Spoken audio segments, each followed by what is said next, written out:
Hi, welcome to my channel. I'm Steve Down. This is my guitar. If you're just joining us, this is episode 10, so you're a bit late, but we're looking at the 9th chorus of Wes's solo on 4 on 6. We're coming to the end of this now. There's a few episodes still left to go, but we are pretty much finished with his main solo. In fact, we are finished with his main solo now. This is the last chorus, and then he hands over to Tommy Flanagan, the famous pianist who kind of slightly bungled the giant step solo on the take that was released. It wasn't really his fault, but it was a particularly difficult tune to do, and he was, only given it like on that day, and that was the first take. So I still think he's a great pianist, but he's the guy who takes the solo next, and it is a really good solo, and we're going to be looking at how Wes kind of comps over that in the next lesson. But today we're finishing off Wes's solo with the 9th chorus, and it's still in octaves on this one, and there's some really interesting stuff that is going to come up in this, just to finish off. Some stuff that we've already looked at that we're going to kind of repeat a little bit and take a bit of a different view of, but also some new stuff as well. Before we jump into it, just want to say a big thanks to my patrons. You guys help the wheels go around here, help keep the lights on. Thanks to everyone who signed up in the last 2 weeks. So just got my phone out, so we're just going to read the names out of the guys that have signed up. So thanks to Jess, Chad, Luca, Matteo, Kellen, Michael, Zach, and Dominic, who signed up this morning. So yeah, thanks, Dominic. Thanks to everyone as well, all of the other myriad patrons that are supporting me on here, because you really do help me to be able to keep things going here. If you want to sign up to Patreon, please go to the link that is here. There you get everything that's basically on my channel. So any transcriptions, any videos that are there, there's a transcription for it. Basically anything that I play on here, there should be a transcription for it on there. If it's not, then I'll make sure that it is. So send me a message if it isn't. But you get all of the backing tracks that I'm using, all of the transcriptions, any of the helpful little kind of chord scale arpeggio stuff that's on there. All of that's on there, and also you get access to me as well, so you can send me a message. There's also some upper tiers as well, where you get to request a transcription or have a one-to-one lesson with me, which quite a few of you are doing, which is wicked. So head over to Patreon if you want to get all of those added benefits. If you just want to say thanks, then there's a Buy Me a Coffee link below. And also just don't forget to hit the like and subscribe button, whatever you do. Let's jump into the first 4 bars of this last chorus. Here we go.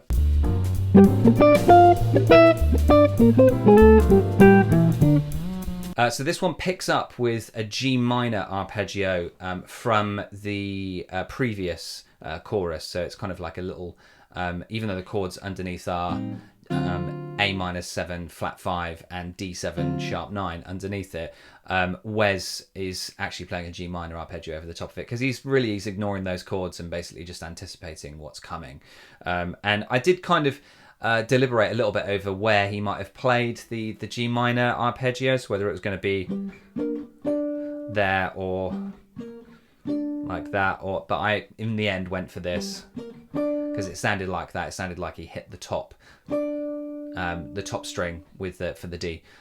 So that's kind of how I transcribe stuff, is I'm listening for the tonality of the string on there, rather than like watching videos or anything, of which, I mean, there aren't really Wes playing this, obviously, but I listened for the tonality of the string on there. So it sounded like he was playing the D on that top string there. So that's how I got to that point there.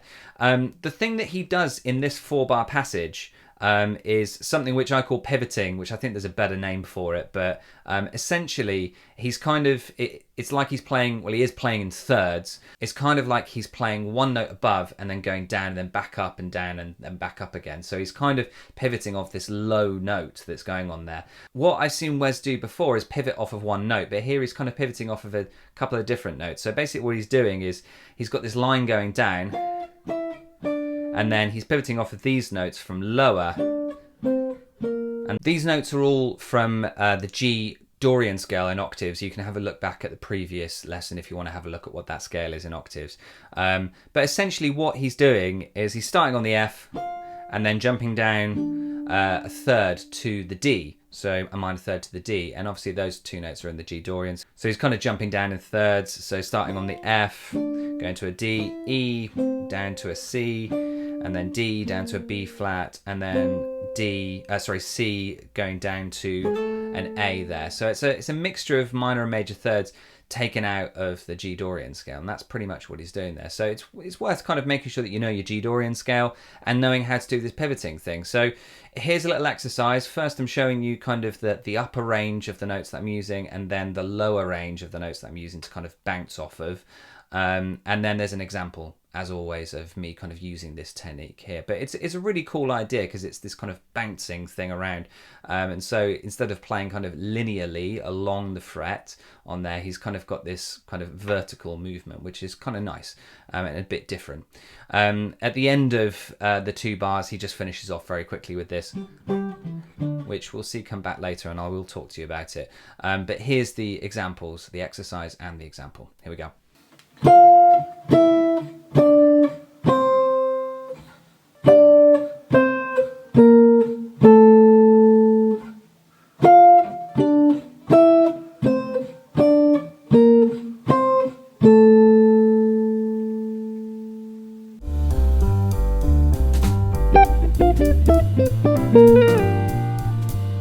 So yeah, I mean, I just did pretty much the same thing that he did, but I ended kind of slightly more modern with this.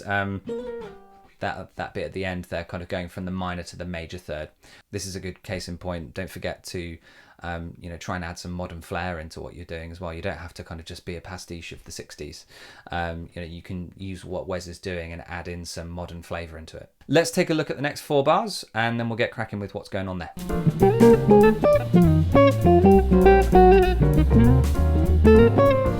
Okay, so this is the car crash of 2 5s, the kind of 2 5s of doom. 2 5 in B flat, 2 5 in A flat, 2 5 in G, 2 5 in D flat. I think I got that right. I've said it enough times now throughout this series that I should have it memorized. So here, again, he's kind of anticipating again. So he's playing an E flat major triad. So we've talked about this before, where if you want to get a C minor 7 sound, you can actually just play an E flat triad. The E flat, G and B flat are basically a C minor 7 without the C in bass, which, C is kind of boring. It's already being held down in the bass anyway, so why play it?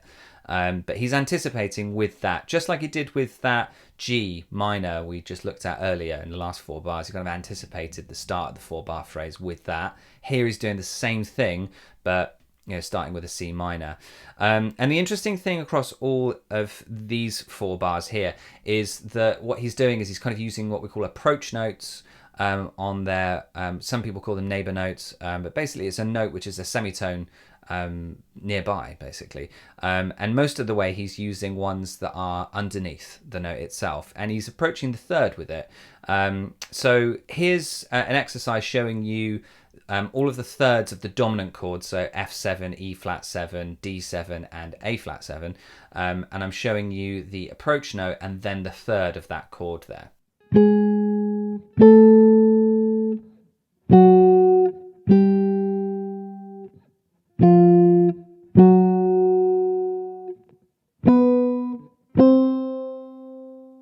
And so this is kind of what Wes is doing. So he does it here.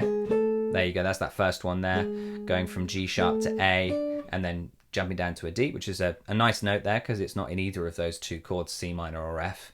But it's a cool note nonetheless. It kind of gives you the 13th of F and the 9th of C.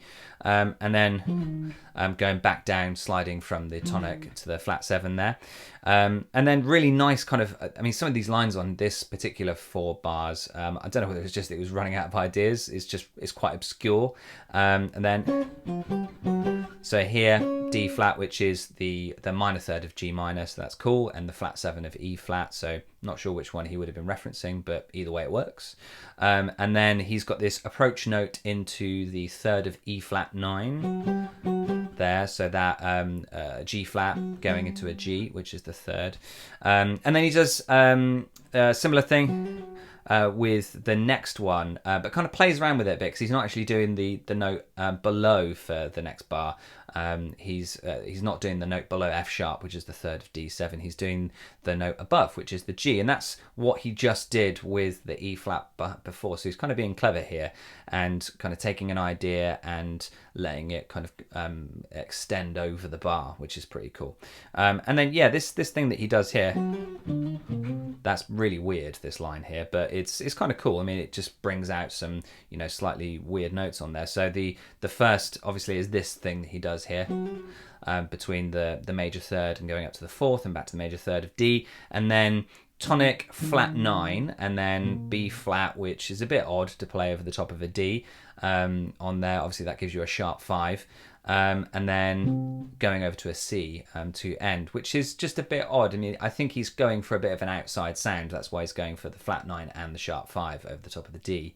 It's just a bit of an unorthodox line. We haven't heard it up to now. It's not something that I've heard Wes play before, but it's cool nonetheless. So things to think about there is using over the top of the dominant chord some of the altered notes, some of the alterations. So if you've got a dominant chord, you can pretty much alter anything that's on there. So you can alter that major third and add and flatten it a little bit so that it becomes a sharp 9. Okay, that sounds really weird to say flatten the third, it becomes a sharp 9, but if you alter the third, take it down a semitone, you will get the sharp 9. Remember, the 9 in a D would be an E. If you sharpen that, it becomes an E sharp, which is the same as an F, which is the same as the flat third of F. So I think of it as a flat third, basically.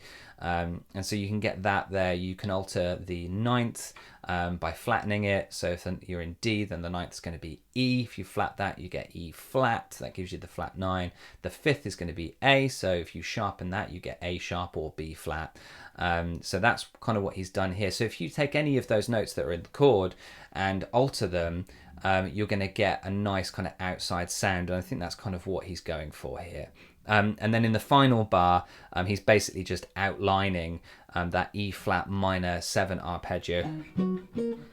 Okay, but again, he's got some neighbour notes going on in there. So he's approaching the fifth from below, going from an A to a B flat. And then he actually takes the D flat at the top there, the flat 7, and goes down a semitone. So going to a neighbour note there, but that's really clever because that actually references the A flat 7 chord. It references the third, which is the C of the A flat 7 chord. Tons going on there. You might want to slow that down and rewatch what I've just said there, but there's absolutely tons going on there. But if you're going to take one thing away from this, then it's the approach note thing. So I would take any of the dominant chords, find out what the approach note is below and above, and then play around, you know, improvise with creating some tension by playing the neighbour note and then resolving to the third. It's always nice if you resolve the third either just slightly before where the chord comes. So the chord, obviously the dominant chords are coming on beat 3. So if you resolve it slightly before or on beat 3, then you're going to get more of a satisfying result. Here's an example of me doing that.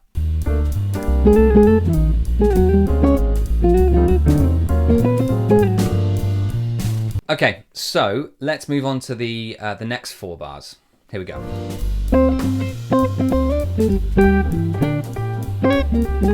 Okay, so here we're back to the G minor, C9 thing. Obviously there's a bit of a 2-5 going into B flat at the end, but mostly it's in the G minor-y kind of territory. So the funny thing that he's doing here is he's kind of strumming, like he would be strumming a chord.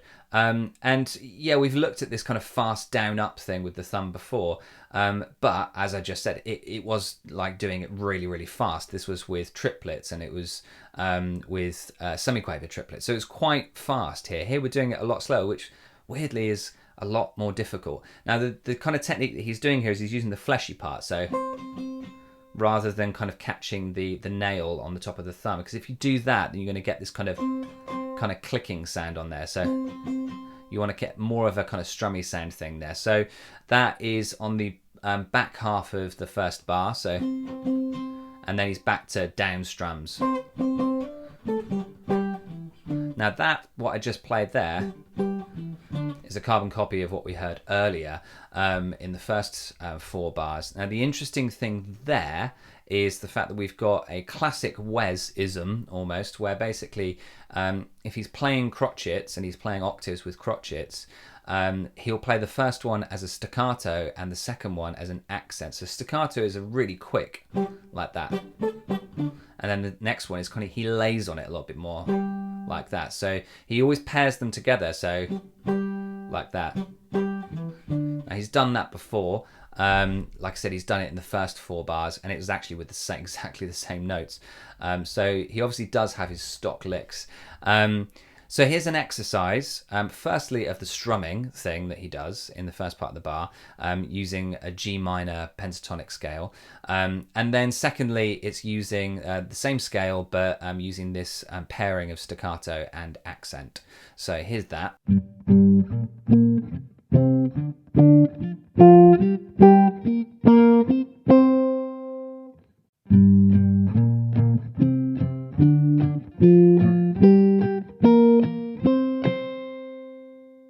And then here's an example of me using both techniques in these 4 bars.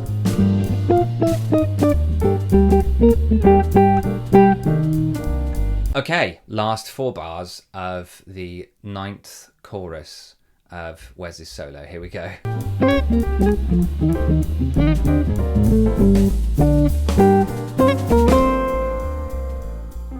So here the interesting thing is, again, over the top of a B flat major chord, he's using a B flat minor pentatonic, which weirdly works. It's just giving you a nice kind of outsidey, alteredy kind of sound. So use this as a really easy way of achieving some altered sounds or outside or tension kind of sounds on there. I try not to get too bound up with the kind of intellectualism of altered stuff. I more just kind of see it all as this kind of tension and resolve thing. And that's what he's doing here. These last 4 bars are probably the most tense part of this form, because it's bringing it back round to a resolution, back round to the beginning. So he's going to try and make the last 4 bars as tense as possible. So here, over the top of a B flat major chord, he's playing a B flat minor pentatonic scale, which is this.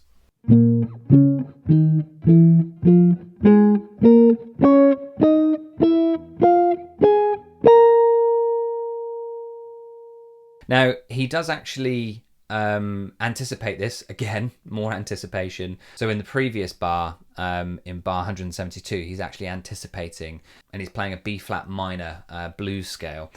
So these are the notes. That's the notes that he's playing there, the B flat minor pentatonic blues scale. And it's all really offbeat. I actually found this really difficult to play, he's sliding into like almost every other one. So it's 1, 2.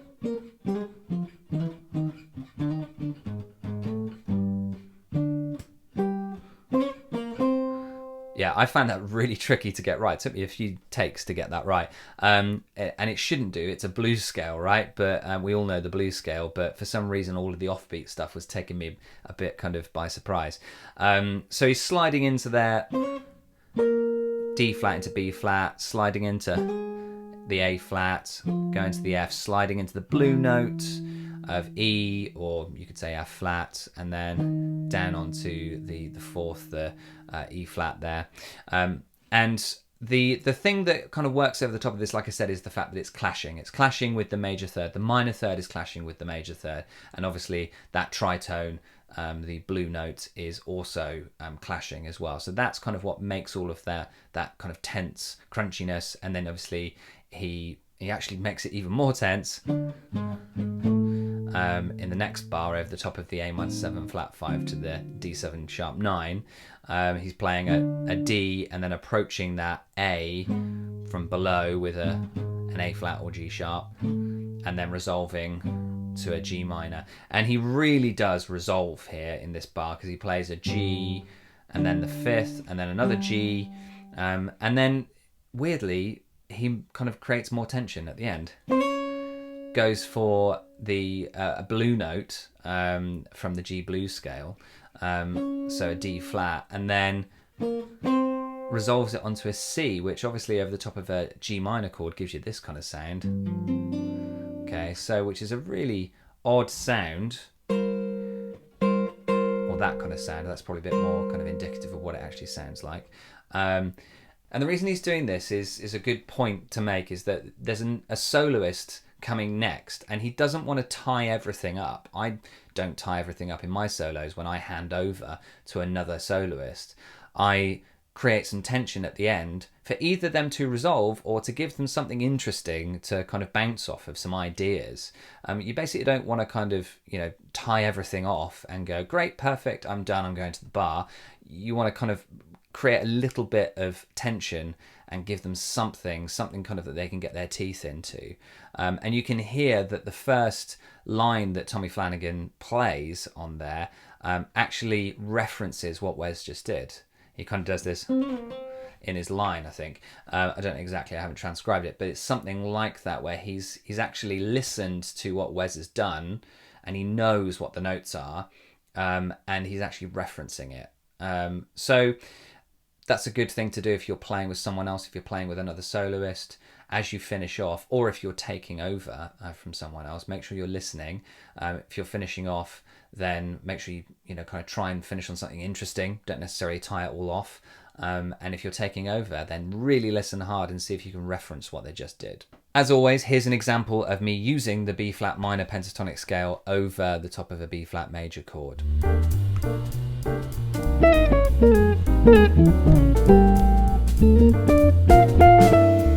So if you got to the end of all that, well done. There's a lot of information in that one. I did speed through it, so you might need to go back.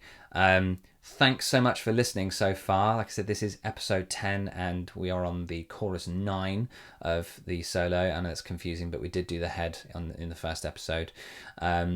If you've got through all 9 choruses, well done. Make sure though, as I always say all the way throughout, make sure that you're taking the ideas and that you're getting a little bit creative with them yourself. So don't just play them as a party piece, try and get creative with them. Remember that you can get all of the transcriptions and the backing track here at Patreon. There's a buy me a coffee link below as well if you don't want to do a subscription thing. I know they're a bit annoying for some people. And don't forget to hit the like and subscribe button. Next week is all about chords and comping. We're going to look at what Wes does over the top of Tommy Flanagan's solo. So stay tuned on this channel. Make sure you click the bell so you know when something else is going to be coming. Click the subscribe button, click the like button, and drop me a comment below if you've got something to say. I always do like it if people pick up on things that aren't quite right. Because it helps me to be able to either go back and learn my stuff a bit better, or to kind of make these videos a bit better. So do drop a comment below, even if it's something that you want to kind of pick me up on. But other than that, thanks for watching, happy practicing, and I'll see you on the next video. Bye.